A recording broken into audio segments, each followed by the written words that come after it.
নমস্কার বন্ধুরা, প্রতিমার হেসেলে সবাইকে স্বাগত। আজকে আমি আপনাদের জন্য একটা স্যুপের রেসিপি নিয়ে এসেছি, সেটা মটন পায়া স্যুপ বা টেংরির জুস। এটা শীতকালে খুবই উপদেয় এবং খুবই সুস্বাদু খেতে হয়। বাচ্চা বয়স্ক সবারই প্রয়োজন এটা এতে প্রচণ্ড পরিমাণে ক্যালসিয়াম, ম্যাগনেসিয়াম আরও অনেক কিছু আছে। যাদের হাড়ের প্রবলেম তাদের তো এটা খুবই খাওয়া উচিত। তাহলে চলুন আমরা ভিডিওটি দেখে নিই।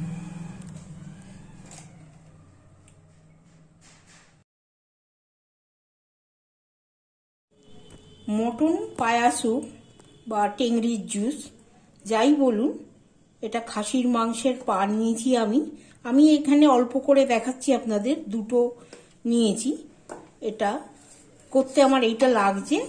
তা প্রথমেই আমি এখানে একটা কুকার চাপিয়ে নিয়েছি, তার মধ্যে 2 চামচ মতন তেল দেবো, সাদা তেল। এটা গরম হোক, গরম হলে এখানে আমি 2টো তেজপাতা, 3টে ছোট এলাচ, 3টে লবঙ্গ, 2টো ছোট এলাচ, আর ছোট 2টো স্টিক দালচিনি, আর 5-6টা গোলমরিচ গোটা, আর একটা আমি কাঁচা লঙ্কা এবং ফাটিয়ে দিলাম। এটা না দিতেও পারেন আপনারা, আমি দিলাম। এতে বিশেষ কিছু মশলা যায় না। এটা একটু নাড়াচাড়া করে নেব।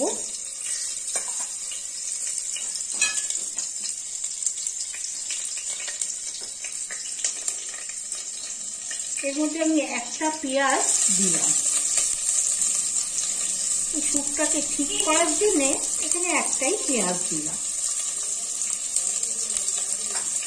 দিয়ে এটাকে একটু নাড়াচাড়া করে নেব। খুব বেশি ভাজা ভাজা হবে না।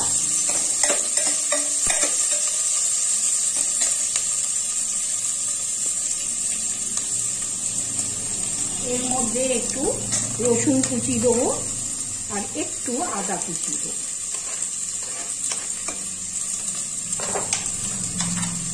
দিয়ে এটাকে একটু নাড়াচাড়া করবো। এই দেখুন, পেঁয়াজ সাদাই আছে, একটু নাড়াচাড়া করে নিয়েছি। এর মধ্যে আমি এই টেংরিটাকে দিয়ে দিই। এটাও একটু নাড়াচাড়া করে নেবো সামান্য একটু।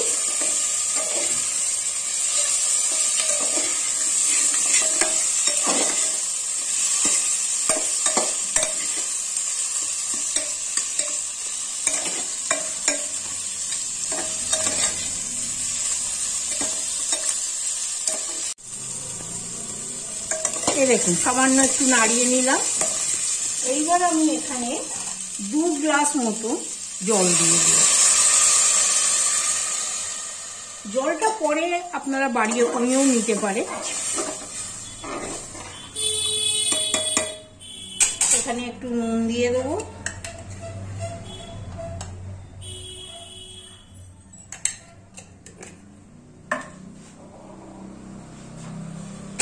এইবার ফুল আঁচে আমি 4-5টা হুইসেল দিয়ে দেব।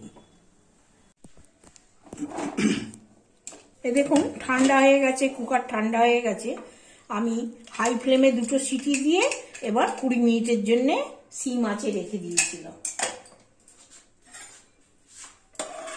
দেখুন, সেদ্ধ হয়ে গেছে। আমি এই সময়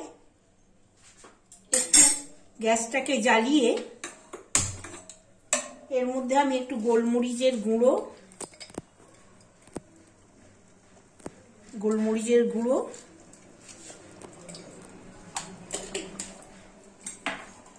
আর এটা একটু ধনেপাতা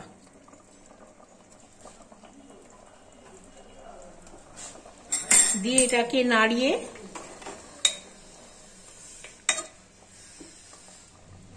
ওভেনটাকে বন্ধ করে দিলাম। একটু 5 মিনিট স্ট্যান্ডিং টাইম দিয়ে আপনাদের পরিবেশন করে দেখাচ্ছি। তো তৈরি হয়ে গেল মটন পায়া স্যুপ। এটা খুবই সুস্বাদু, সকলের জন্য খুবই ভালো, শীতকালে তো খুবই খাওয়া উচিত। তো এটা আপনারা বাড়িতে বানান, বাচ্চাদের দিন, বড়দের দিন। আমার রেসিপিটি আপনাদের ভালো লাগলে অবশ্যই লাইক, শেয়ার এবং সাবস্ক্রাইব করবেন। আজ এই পর্যন্তই, আবার ফিরে আসবো নতুন কোনো রেসিপি নিয়ে।